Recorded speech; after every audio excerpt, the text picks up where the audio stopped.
The Mirror Kingdom, a fictional tale inspired by Donald Trump. Prologue.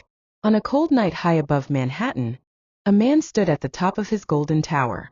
His hair, perfectly arranged despite the wind, gleamed faintly in the glow of city lights. He gazed out at the endless skyline, each skyscraper like a trophy, each shining window a reminder of his ambition. Donald J. Trump had everything he could possibly want: wealth, fame, buildings with his name in enormous letters. Yet as he stared into the night, he felt something unusual.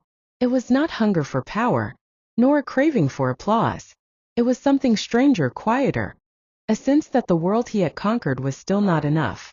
In the silence he whispered to himself, there must be more. Something greater than towers, greater than applause. And as if in answer, a strange shimmer rippled across the window before him. The glass warped like water, bending the reflection of his face into strange shapes. His reflection smiled at him, though he had not smiled. Then, without warning, the mirror surface cracked open like a doorway. A gust of warm, otherworldly wind rushed into the room, carrying scents of pine forests and ancient stone. Donald Trump, never one to turn down a chance for glory, stepped forward. And so began his journey into the kingdom of mirrors. Chapter 1. The Golden Tower. Donald had always believed that he was destined for greatness. From the moment he painted his name in gold letters across his buildings, he knew it wasn't just a brand, it was a prophecy. The Trump name, he told himself, was meant to be remembered for centuries, spoken with the same reverence as emperors and kings. The Golden Tower was his fortress. Floors of marble, ceilings glittering with chandeliers, doors polished until they reflected like liquid gold. Even the elevator buttons seemed to glow brighter when his finger touched them. But tonight, none of it impressed him. The shimmer in the window had unsettled him. For a man who prided himself on control, on being the master of his empire, an unexplained phenomenon was intolerable. Still, curiosity burned inside him. He approached the warped glass again. His reflection looked back. But it wasn't quite right. The hair was taller, the smile sharper, the eyes full of secrets. Are you ready? The reflection asked, though Trump had not moved his lips. He blinked. Ready for what? To see the world as it truly is, the reflection replied. A world where power is not given but earned in ways you cannot imagine. A world where mirrors tell truths your followers never dare to speak. Trump tilted his head. I already see the truth. I see it better than anyone. The reflection chuckled, a low, knowing sound. Step through. Prove it. Most people might hesitate before walking into a magical portal in their own penthouse. But Donald J. Trump was not most people. The thought of another world, a world where he might become even greater, thrilled him. If there was a kingdom waiting, why shouldn't he be its ruler? Without another word, he adjusted his suit, straightened his tie, and stepped through the glass. The sensation was strange, like diving into a pool of warm honey. For a moment, he felt weightless, suspended in golden light. Then his feet touched solid ground, and the world around him came into focus. He stood in a vast forest. The trees stretched impossibly high, their bark shimmering as though silver ran through them. In the distance, a castle rose above the treetops, its towers gleaming with mirrored surfaces that reflected the moonlight in dazzling patterns. The air was fresh, almost electric, as if alive with secrets. Trump looked around, both awed and irritated. Where's the red carpet? Where are the cameras? This is big, this is huge. Somebody should be filming this. A rustling sound came from behind the trees. Figures emerged, cloaked in shimmering robes. Their faces were hidden behind masks of polished glass, each reflecting Trump's own features back at him. The tallest of them spoke in a voice like breaking crystal. Welcome, Donald of the Golden Tower. The kingdom of mirrors has awaited you. Trump smiled, already assuming the role of a king. Of course it has.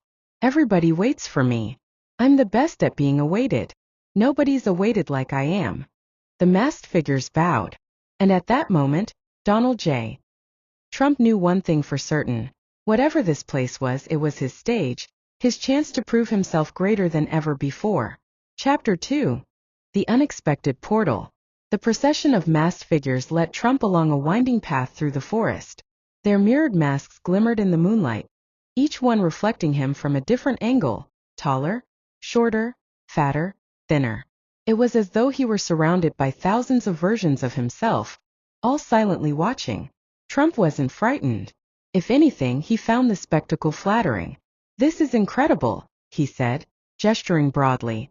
"You've got mirrors, you've got masks, you've got the best forest I've ever seen. And believe me, I've seen forests, huge ones, big ones, even the little ones they put in golf courses. But this one? Tremendous." The tallest figure turned toward him. "You have crossed into a land where reflections are not illusions but truths. Every mirror shows something real, something you may not want to see."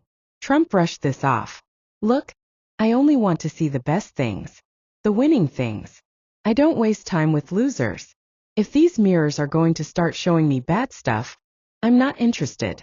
The masked figure tilted its head. "You may not have a choice." As they walked, the trees grew thinner until the forest opened into a wide meadow. In the center stood a shimmering archway, formed entirely of glass. The structure pulsed faintly, as if alive, and the ground beneath it glowed with a faint golden light. "This," the leader said, "is the portal of truth. All who enter our kingdom must pass through it. Only those who survive the crossing may claim a place among us." Trump squinted at the arch. "I've already crossed a portal. Didn't you see me come through the window? The whole honeylight thing? Fantastic entrance, by the way." The leader shook its head. "That was only the threshold. Now you must walk through the true portal, the one that reveals who you really are. If your spirit falters, the glass will shatter, and you will be lost." Trump crossed his arms.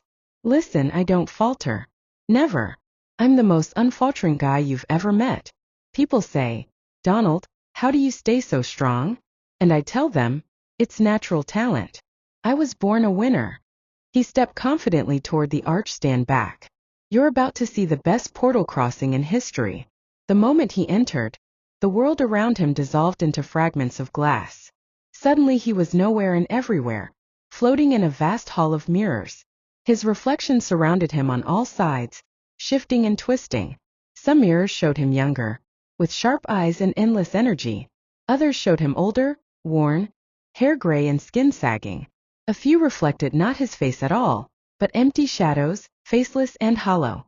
"Fake news," Trump muttered, glaring at the darker images. "That's not me. That's some cheap trick." A voice echoed through the hall, his own voice but deeper. "These are not lies. These are pieces of you. Ambition, vanity, fear, greed, pride. Every mirror tells the truth." Trump straightened his tie. "Well, I only like the ambition and the pride. The rest, total disasters. Let's stick with the good mirrors." The reflections began to move on their own. The younger Trump stepped out of the glass, striding toward him with perfect confidence. "You could have been eternal," the younger version said. "You could have built forever." Then the older, tired Trump emerged, shaking his head. "But you never stop. You never listen. One day the towers will crumble, and the applause will fade." Finally the faceless shadows approached. Their hollow voices whispered, "What if the name means nothing? What if, in the end, you are forgotten?" For the first time, Donald hesitated. The idea of being forgotten chilled him more than any insult or defeat. Forgotten was worse than losing. Forgotten was the end. "No," he said firmly, pointing at the shadows. "That's wrong. People don't forget, Trump. They can't. It's impossible. I'm unforgettable. I'm everywhere. My name's in gold."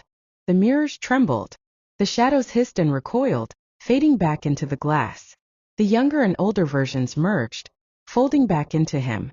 The hall shuddered, and suddenly the light changed.